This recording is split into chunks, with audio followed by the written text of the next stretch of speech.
तो हेलो मेरे प्यारे प्यारे साथियों, एक बार फिर से स्वागत है आप सभी लोगों का आपके अपने प्यारे परिवार मैथ्स वाले बाबा जी। मेरा नाम है शुभांशु कुमार और आप सभी लोगों का बिल्कुल तहे दिल से स्वागत करता हूं आपके अपने प्यारे परिवार में। तो आज के दिन का यह प्रैक्टिस सेट हमारा कौन सा होगा? यह प्रैक्टिस सेट नंबर कौन सा होगा? 6। कौन सा होगा? Practice set number 6। तो आज के दिन जो हम लोग 2 दिन का बीच में गैप लिए हैं, इसके लिए आप लोगों से बिल्कुल तहे दिल से माफ़ी मांगते हैं। और रीज़न ये था कि बहुत अचानक से ज़रूरी काम आ गए थे, तो इस वजह से मैं वीडियो नहीं डाल पाया हूँ। एक बार फिर से मैं अपना वीडियो आप लोगों तक पहुँचा रहा हूँ। तो ऐसे ही कृपया आप अपने वीडियो को वॉच करते रहें, देखते रहें और अपनी तैयारी को मजबूत करते रहें। जो भी बिल्कुल तरीके से UPSSC का प्रैक्टिस सेट देना चाहता है, बैच लेना चाहता है, बैच क्या लेना चाहता है मतलब पूरी चीज़ें देखना चाहता है, यानी इसी प्रैक्टिस सेट में नए नए क्वेश्चन देखना चाहता है। और मैं आप लोगों के लिए बिल्कुल एक नई सिस्टम सोच रहा हूँ कि सारे का एक जड़ी बूटी का एक पूरा एक वीडियो बना दिया जाए। जड़ी बूटी का मतलब ये है कि अंतरिम ब्रह्मास्त्र के रूप में केवल एक वीडियो देख लीजिए। शायद एक वीडियो आप लोगों का बहुत ही कल्याण कर सकता है। एक वीडियो में बनाना चाह रहा हूँ, सारे सब्जेक्ट का एक वीडियो बनाना चाह रहा हूँ। अगर हो सकेगा तो, अगर आप लोग बताएंगे तो मैं बिल्कुल ही वो वीडियो ज़रूर, वो सीरीज़ पूरी लेके आऊँगा आप लोगों तक। तो आप लोग जिस प्रकार से बताएंगे उसी प्रकार से हम लोग करेंगे। ठीक है, तो चलिए अपने प्रैक्टिस सेट को स्टार्ट करते हैं। फटाफट देख लेते हैं क्या है। पहला क्वेश्चन कह रहा है कि किस मुगल सेना नायक के साथ शिवाजी ने पुरंदर की संधि की 1665 की थी? पुरंदर की संधि की बात की जाती है तो 1665 ईस्वी में किसके साथ की थी भैया? जसवंत सिंह। किसके द्वारा साथ की थी? जसवंत सिंह के साथ की थी। अगला क्वेश्चन क्या कर रहा है? निम्नलिखित युग्मों में से कौन सुमेलित नहीं है? अगर बात की जाती है अजमेर में कुवल इल इस्लाम है, बिल्कुल गलत जवाब है। अगर आप लोगों को देखा होगा कि कुवल इल इस्लाम जो मस्जिद है वो कहाँ पे है? कुवल इल इस्लाम मस्जिद कहाँ पे है भैया? दिल्ली में है। कहाँ पे है भैया? दिल्ली में है। ठीक है, बात समझ गए नहीं समझ गए? दिल्ली में है। चलिए अगला क्वेश्चन देख लेते हैं फटाफट। क्या है? सूची फर्स्ट को सूची सेकंड से सुमेलित कीजिए। क्या कह रहा है कि जो अष्टाध्यायी थे उसके लेखक, अरे देखो, अष्टाध्यायी के लेखक कौन से थे? फटाफट बताइए, अष्टाध्यायी के लेखक कौन से थे? पाणिनि। कौन से थे अष्टाध्यायी के लेखक? एक सेकंड, अष्टाध्यायी के लेखक कौन से थे भैया? पाणिनि थे। अगर बात करते हैं महाभाष्य की, तो महाभाष्य बिल्कुल आप लोगों को पता होगा, पतंजलि योग गुरु। निरुक्त की बात की जाती है, निरुक्त के कौन से हैं? यास्क। ठीक है, वार्तिकाक कात्यायन, वार्तिकाक कात्यायन। तो ऑप्शन नंबर कौन सा सही हो जाएगा? चलिए फटाफट देख लेते हैं क्या हो जाएगा यहाँ से। इसका ये हो जाएगा, महाभाष्य किसने लिखी थी? पतंजलि ने लिखी थी। निरुक्त ने लिखा था यास्क और इसने कात्यायन। ठीक है, अगला क्वेश्चन देख लेते हैं क्या है। इसका ऑप्शन नंबर बन जाएगा आप लोगों के लिए ए।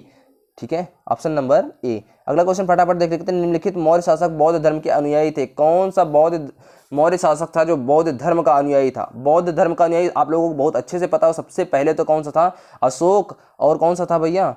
बताइए फटाफट। अशोक था और कौन था? आप लोगों को पता होना चाहिए कौन था? दशरथ। क्या था भैया? अशोक, उसका पौत्र दशरथ जो था वो क्या था भैया? अनुयायी था किसका? मौर्य का। दशरथ और अशोक। तो ऑप्शन नंबर कौन सा सही हो जाएगा? Option number D. अगला क्वेश्चन फटाफट देख लेते हैं। शतपथ ब्राह्मण, एक तैतरीय ब्राह्मण होता है, एक शतपथ ब्राह्मण होता है। आप लोगों को पता कि नहीं पता है? तो शतपथ ब्राह्मण और कौन से बात कर रहा है यहाँ पे? शतपथ ब्राह्मण किससे संबंधित? अगर शतपथ की बात की जाती है भैया तो याद रखना आप लोग किससे है? यजुर्वेद से। किससे संबंधित है? यजुर्वेद से। अगर बात करते हैं ऐतरेय और कैशकी ब्राह्मण, ऐतरेय की बात करते हैं तब भी ऋग्वेद है। ठीक है, कैशकी की बात करें तब भी कौन सा है? ऋग्वेद है। अगर बात करते हैं तुमसे तैतरीय ब्राह्मण तो कृष्ण यजुर्वेद, कृष्ण यजुर्वेद है। ठीक है, शतपथ ब्राह्मण शुक्ल यजुर्वेद में होता है और गोपद ब्राह्मण जो होता है अथर्ववेद में। ठीक है, चलिए अगला क्वेश्चन। सिविल सेवा संहिता प्रतिस्पर्धा परीक्षा सिद्धांत रूप में निम्नलिखित वर्ष में स्वीकार की गई? यानी सिविल सेवा परीक्षा, अगर आप लोगों को याद होगा, ये एक ऐसा वर्ष था जब एक चार्टर एक्ट आया था, जो यहीं से क्या हुई थी? नियुक्तियां स्टार्ट हुई थी किसकी भैया? ईस्ट इंडिया कंपनी के निदेशक के अनुसार। तो यही था 1853 ईस्वी में। क्या आया था भैया? 1853 ईस्वी में आया था एक चार्टर एक्ट, जिसके द्वारा ही क्या क्या सिविल संहिता परीक्षा क्या की थी? सिद्धांत स्वीकार किया गया था। अगला क्वेश्चन देख लेते हैं फटाफट। क्या है? स्वतंत्रता संग्राम के दौरान अरोड़ा आसफ अली एक भूमिगत गतिविधि प्रमुख योजक थी? अगर क्वेश्चन नंबर 7 की बात करते हैं तो कह रहा सविनय अवज्ञा आंदोलन, असहयोग आंदोलन, भारत छोड़ो आंदोलन और स्वदेशी आंदोलन। जब कह रहा अरोड़ा आसफ अली भूमिगत गतिविधि एक प्रमुख आयोजक थी, तो ये तब आई थी जब भारत छोड़ो आंदोलन आया था। भारत छोड़ो आंदोलन कब आया था? 1942 ईस्वी में। कब आया था भैया? 1942 ईस्वी में। अगला क्वेश्चन देख लेते हैं फटाफट। क्या है? Question number 8। सुभाष चंद्र बोस ने स्वतंत्र भारत की सरकार का उद्घाटन कहाँ किया? अगर क्वेश्चन नंबर 8 की बात करते हैं तो तुम लोग बहुत अच्छे से पता होगा भैया, सबसे पहले अगर स्वतंत्र भारत की सरकार का उद्देश्य किया था, क्या सिंगापुर में या फिर टोक्यो में या फिर कलकत्ता में या फिर रंगून में? तो यहाँ ऑप्शन नंबर जाता है, बिल्कुल याद रखना, 1943 ईस्वी में क्या हुआ था भैया?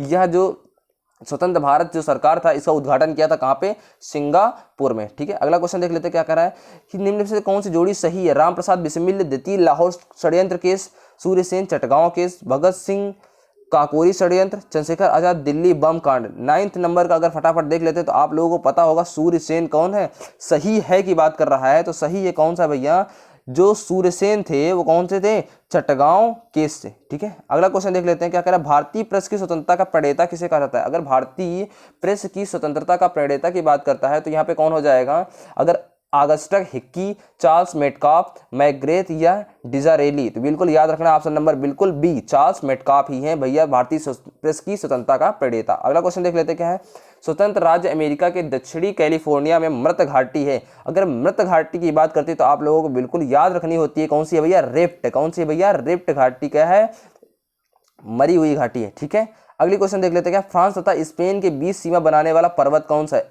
फ्रांस और स्पेन के बीच पूछा है इसी ने, इसीलिए यहाँ पे कौन सा चला जाएंगे भैया, क्या अपेनाइंस या फिर आल्पस या फिर जुरा या पेरिनीज। बिल्कुल सही जवाब जा रहा है आप लोगों का पेरिनीज है। फ्रांस और स्पेन के बीच अगर पर्वत की बात करेंगे तो पेरिनीज है। अगला क्वेश्चन, निम्नलिखित देशों में से किसके पास विश्व का सर्वाधिक बॉक्साइट का संचित भंडार है। क्वेश्चन नंबर 13 की तरफ जाएंगे तो सबसे ज्यादा किसके पास है, अगर याद रखा जाए तो नंबर 1 की बात करिए 2018 में जो रिपोर्ट आई थी वो सबसे ज्यादा है, वो किसके पास है, वो है गिनी के पास, जो कि ऑप्शन में तुमको यहाँ पे कहीं पे दिया ही नहीं गया। उसके बाद दूसरे नंबर पे आता है भैया कौन सा, ऑस्ट्रेलिया। दूसरे नंबर पे आता है हमारा ऑस्ट्रेलिया, तीसरे नंबर पे आता है वियतनाम और चौथे नंबर पे आता है हमारा ब्राजील। ठीक है, पहले नंबर पे कौन सा आता है भैया, याद रखना है गिनी। ठीक है, गिनी का है, 2018 में आया था ये रिपोर्ट, गिनी का सबसे ज्यादा है। ठीक है, अगला क्वेश्चन, निम्नलिखित में से किस नदी के तट पर बद्रीनाथ का प्रसिद्ध मंदिर है। बद्रीनाथ का प्रसिद्ध मंदिर, अगर बद्रीनाथ की अगर बात की जाती है तो कहाँ पे भैया, ये है उत्तराखंड में। कहाँ पे भैया, उत्तराखंड में। उत्तराखंड में तुम लोगों ने बद्रीनाथ मूवी देखी होगी अल्लू अर्जुन की, उसमें क्या कहता है, अलकनंदा नदी। कौन से होती है, अलकनंदा नदी। ठीक है, अलकनंदा नदी। अगला क्वेश्चन देख लेते हैं भैया, उरुग्वे दौर किससे संबंधित है। WTO, IMF, गेट, विश्व बैंक। उरुग्वे की बात की जाए तो उरुग्वे आप लोगों को पता होगा 1994 ईस्वी को 123 देशों के जो मंत्री थे, वाणिज्य मंत्री थे, उनमें उरुग्वे दौरे स्थापित किया गया था। उसमें क्या था भैया, WTO, वर्ल्ड ट्रेड ऑर्गेनाइजेशन। ठीक है, अगला क्वेश्चन, 2011 में जनगणना के अनुसार निम्न में से किस राज्य में जनसंख्या की कमी आई थी। 2011 में के अनुसार निम्न में से किस राज्य में जनसंख्या में कमी आई थी। पहला नंबर ऑप्शन है नागालैंड, दूसरा है मणिपुर, तीसरा है त्रिपुरा, चौथा है सिक्किम। तो कौन सा ऑप्शन है फटाफट बताइए। क्वेश्चन नंबर 16 का बिल्कुल सही जवाब, सबसे ज्यादा जो कमी आई थी भैया कहाँ पे, नागालैंड में आई। फिर दूसरे वाले पे नंबर पे आया था भैया किस पे, मणिपुर में आया था। तीसरे वाले पे बात करते हैं तो त्रिपुरा में आया था। चौथे नंबर पे बात करें तो सिक्किम में आया था। ठीक है, सबसे ज्यादा कमी की बात करता है, ठीक है, तो ऑप्शन नंबर नागालैंड। ठीक है, अगला क्वेश्चन फटाफट, निम्न में से कौन मध्याह्न भोजन योजना को प्रारंभ व्यवस्थित नहीं करता। मध्याह्न भोजन योजना का मतलब मिड डे मील, जो कि 1995 15 अगस्त 1995, ये बहुत ही इंपॉर्टेंट है। वो किसकी दृष्टि से है, यूपी टेट के हिसाब से, यूपी टेट सीटेट के हिसाब से बहुत इंपॉर्टेंट क्वेश्चन हो जाता है। मिड डे मील 1995 ईस्वी में हुआ था और इसके कौन करता है, प्रारंभ में व्यवस्थित नहीं करता है। अगर बात करता है तो स्कूल मैनेजमेंट बिल्कुल सही बात है, पंचायती राज संस्था बिल्कुल सही बात है, ग्राम प्रधान स्वयं सेवा समूह बिल्कुल, ये जो स्वयं SWG जिसको बोला जाता है, ठीक है, SWG। अब ठेकेदार क्या किसका व्यवस्थित करता है, बिल्कुल नहीं, ये ऑप्शन नंबर डी बिल्कुल गलत हो जाएगा, यही ऑप्शन हमारा सही है। ठीक है, अगला क्वेश्चन फटाफट देख लेते हैं। क्वेश्चन नंबर 18 की तरफ हम लोग पहुंच चुके हैं। कह रहा है कि निम्नलिखित में से कौन सी रबी की एक फसल है। अगर बात करता है भैया रबी की, तो बिल्कुल आप लोगों को याद रखना है, रबी में गेहूं, जौ, चना, मक्का क्या आता है, नहीं, मक्का खरीफ में आता है। गेहूं, जौ, चना, मटर, सरसों, तो ऑप्शन कौन सा है भैया, सरसों है। ठीक है, तो ऑप्शन नंबर डी। अगर बात करता है खरीफ की तो अरहर, मक्का, धान, गन्ना, जिसमें क्या होता है, ज्यादा पानी की आवश्यकता होती है। ठीक है, जायद वही सब्जी, ककड़ी, खीरा, ये सब बात करता है, तरबूज वगैरह की। अगला नंबर क्वेश्चन कह रहा है कि भारतीय रुपए का बाह्य मूल्य हाल में अवमूल्यन किया जाता है। बाह्य मूल्य का अवमूल्यन किया जाता है का मतलब ये है कि भारत में रुपए का अंतिम बार अवमूल्यन जो हुआ था, आप लोगों को याद हुआ था भैया, कब अवमूल्यन का मतलब क्या हुआ था, बाहरी जो हुआ था, क्या हुआ था भैया, 2 चरणों में अवमूल्यन हुआ था। पहले चरण अवमूल्यन 1 जुलाई 1991 हुआ और दूसरे वाले में क्या हुआ भैया, जिसमें 9% की कमी आई थी और 3 जुलाई दूसरे, पहले वाले में 1 जुलाई हुआ, दूसरे वाले में 3 जुलाई। तो पहले सबसे आप लोगों से पूछ लेता है ऑप्शन, तो सबसे याद रखना है जुलाई 1991 में। ठीक है, अवमूल्यन हुआ यानी क्या हुई थी, इसमें रुपए को तोड़ा जा रहा था। ठीक है। अगला नंबर क्वेश्चन क्या कह रहा है कि आयात एवं निर्यात पर लगाए जाने वाले कर को किस नाम से जाना जाता है। आयात एवं निर्यात पर लगाया जाने वाला जो कर होता है, क्वेश्चन नंबर 20 का बिल्कुल सही जवाब है। आप लोग आए या फिर जाएं तो वो क्या देंगे भैया, सीमा शुल्क देंगे। ठीक है। अगला नंबर क्वेश्चन देख लेते हैं फटाफट। संविधान की 11वीं अनुसूची के अनुसार पंचायत के क्षेत्राधिकार में कुल कितने विषयों को रखा गया। पंचायत के क्षेत्राधिकार को कुल कितने विषयों में रखा गया है, क्वेश्चन नंबर 21 का जवाब देंगे फटाफट। आप लोगों को अगर याद है तो बिल्कुल सही जवाब दे रहे हैं, 29 क्षेत्र हैं। कितने भैया, 29 विषय हैं। अगला क्वेश्चन, क्वेश्चन नंबर 22, भारतीय संविधान तदर्थ न्यायाधीशों की नियुक्ति व्यवस्था करता है। कौन करता है भैया, सर्वोच्च न्यायालय करता है, उच्च न्यायालय करता है, जिला एवं सत्र न्यायालय करता है, उपयुक्त सभी। क्वेश्चन नंबर 22 का जवाब देंगे आप लोग फटाफट।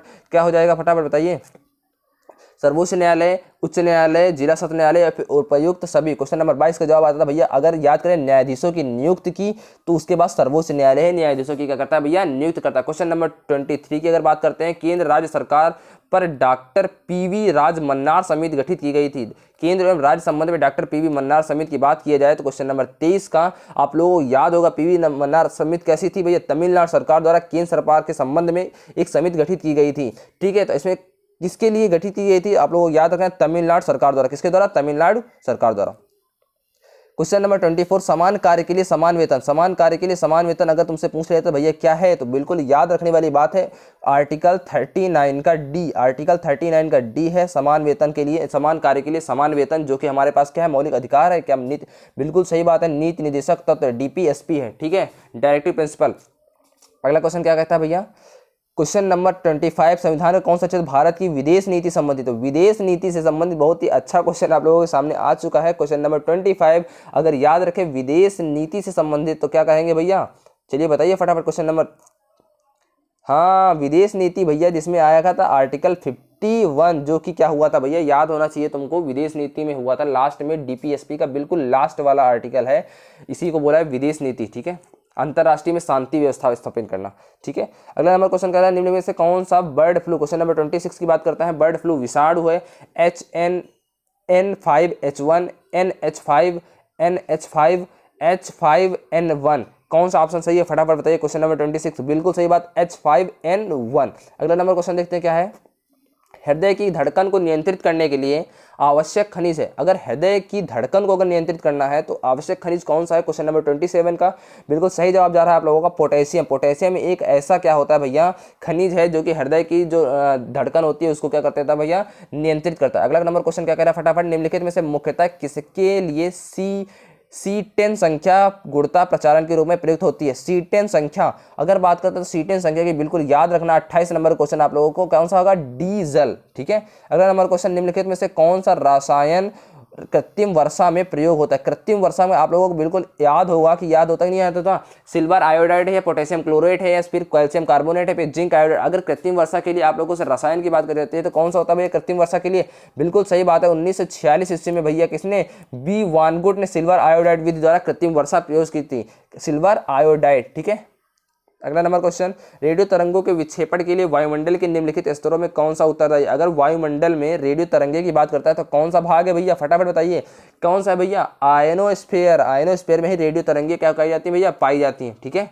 अगला नंबर क्वेश्चन, क्वेश्चन नंबर कौन सा आ जाएंगे फटाफट 36, हिंदी गद्य का सर्वप्रथम युग माना जाता है। अगर हिंदी गद्य का अगर तुमसे पूछ लिया जाए भैया सर्वप्रथम युग माना जाता है वो किसके हिसाब से, 1850 से भैया, 1850 से 1900 ईस्वी में। आप लोगों को बिल्कुल याद होगा भैया, शुरुआत में ही आया था भैया भारतीय हिंदी की, लेकिन गद्य की बात की है इसने, साहित्य की बात नहीं कि हिंदी गद्य की बात की। तो गद्य की सबसे पहले आई थी भैया कौन सी हमारे पास, 1850 ईस्वी से 1900 ईस्वी भारतीय युग। ठीक है, 1850 ईस्वी से 1900 ईस्वी तक। अगला नंबर क्वेश्चन कह रहा है, एक करेला, आगे क्या कहता है, आगे एक करेला को पूरा करे आगे, दूजा भांग चढ़ा, दूजा पेड़ चढ़ा, दूजा पेड़ चढ़ा, दूजा नीम चढ़ा। एक तो करेला है, एक तो इसे कड़वे है, वो करेला इसे कड़वा होता है, दूसरा और नीम चढ़ा, नीम और भी कड़वी हुई तो दूसरा नीम चढ़ा। ठीक। अगला क्वेश्चन है, सदाधन एव, जब भी मात्राओं क्या हो जाती है भैया, मात्रा एक होती है तो ठीक गुण होती है, अगर दो मात्रा होती है, मात्रा में अगर वृद्धि हो जाती है तो वो संधि कौन सी हो जाती है भैया, बताइए फटाफट। सदाधन एव कैसे बन जाएगी, सदाधन ऐब कैसे बनेगी, सदाधन ऐब कैसे बनेगी भैया फटाफट बताइए, सदाधन अएव। क्वेश्चन नंबर बताइए फटाफट। बिल्कुल, जब वृद्धि हो जाएगी, अभी बताया वृद्धि जब हो जाती है भैया, एक मात्रा होती है तो गुण, दो मात्रा हो जाती है तो जैसे रमेश, तो रमेश में कौन सी बन जाएगी भैया, गुण। ठीक है, जैसे ही रमायस बन जाने हैं तो दो जैसी मात्रा आ जाती हैं तो वहां पे क्या बन जाएगी भैया, याद रखना है वृद्धि। चलिए अगला क्वेश्चन देख लेते हैं फटाफट। मैंने अपना हस्ताक्षर कर दिया। अब मैंने अपना हस्ताक्षर कर दिया के लिए निम्नलिखित शुद्ध वाक्य पहचाने। मैंने अपना हस्ताक्षर कर दिया, मैंने हस्ताक्षर कर दिया, मैंने अपने हस्ताक्षर कर दिए, मैंने अपना हस्ताक्षर कर दिया, मैंने हस्ताक्षर कर दिए। बिल्कुल, मैंने हस्ताक्षर कर दिए होता है। चलिए अगला क्वेश्चन फटाफट देख लेते हैं क्या कह रहा है। विलोम शब्दों में अनुचित जोड़े को पहचानना है। अनुचित जोड़े को पहचानना है तो क्वेश्चन नंबर 40 की तरफ हम लोग पहुंच चुके हैं। फटाफट जवाब देंगे, कौन सा हो जाएगा भैया, ऑप्शन नंबर लक्ष्य अलभ्य, लभ्य अलभ्य, शेष अशेष, शिष्ट परिशिष्ट। शिष्ट का क्या परिशिष्ट भैया बताइए, अनुचित है भैया। शिष्ट का परिशिष्ट नहीं होता, शिष्ट का क्या ऐसा होता है, अपशिष्ट पदार्थ होता है। शिष्ट पदार्थ होता है और कैसा होता है, अपशिष्ट होता है। बाकी सब बिल्कुल सही, ऑप्शन नंबर सी। चलिए अगला क्वेश्चन फटाफट देख लेते हैं हम कहां पे पहुंच चुके, ऑप्शन नंबर 51। भारत का पहला राष्ट्रीय खेल विश्वविद्यालय किस राज्य में स्थापित किया गया। खेल विश्वविद्यालय की जैसे ही बात की जाती है तो कौन सा ऑप्शन नंबर सही है, फटाफट बताएंगे।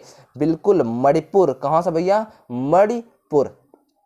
ठीक है, समझ गए, समझ गए, याद आया कि नहीं याद आया भैया बताइए फटाफट। क्वेश्चन नंबर 51 का D.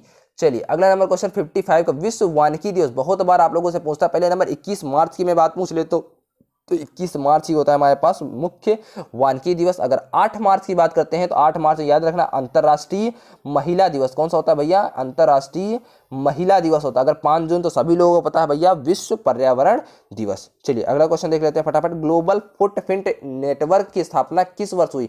Global footprint network, global footprint network की बात करता है तो याद रखना बिल्कुल 2003। कौन सा सन 2003। ठीक है, अगला क्वेश्चन क्या कह रहा है कि भद्रा वन्यजीव अभ्यारण्य किस राज्य में। अगर भद्रा की बात कर ली जाती है तो आप लोगों को याद रखना है क्वेश्चन नंबर 54 का, याद रखना भद्रा कौन सा है भैया, ऑप्शन नंबर सी, कर्नाटक में। अगर आप लोगों से पूछा हजारी तो झारखंड जाके पला हजारी, पाल वाला भी और हजारी भी झारखंड होता है।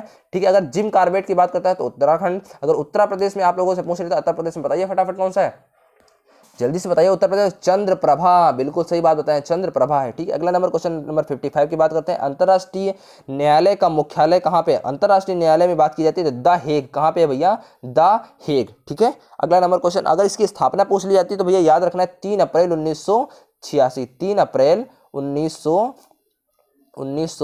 कौन सा है, 46। ठीक है, अगला नंबर क्वेश्चन फटाफट देख लेते हैं। क्वेश्चन नंबर 56, अबू धाबी की राजधानी। अबू धाबी जहां पे क्या हो रहा है भैया, बहुत ज्यादा क्रिकेट मैच इतने समय खेले जा रहे हैं तो 56 नंबर का बताइए। अबू धाबी की राजधानी संयुक्त राज्य, हाँ, यूनाइटेड अरब अमीरात। अगर बात करते हैं भैया बताइए नीदरलैंड। नीदरलैंड की कौन बताएगा भैया, फटाफट बताइए।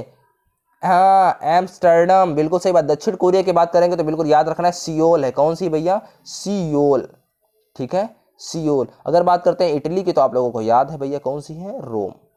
उत्तर प्रदेश में कुल कितनी लोकसभा संसदीय क्षेत्र हैं तो आप लोगों को बिल्कुल याद होगा भैया, कितने हैं भैया, 80 सीटें हैं। अगला नंबर क्वेश्चन क्या कह रहा है कि पंचमहल किसमें स्थित है। पंचमहल अगर पूछ ले, क्वेश्चन नंबर 58 की बात करते हैं तो पंचमहल किसमें स्थित है। हवा महल, ग्वालियर का किला, फतेहपुर सीकरी, आगरे का किला। तो 50 नंबर क्वेश्चन का सही जवाब जाता है कौन सा, फतेहपुर सीकरी। अगला नंबर क्वेश्चन फटाफट। मई 2022 में प्रधानमंत्री नरेंद्र मोदी ने कहा भारत अंतर्राष्ट्रीय बौद्ध संस्कृति और विरासत केंद्र का शिलान्यास किया।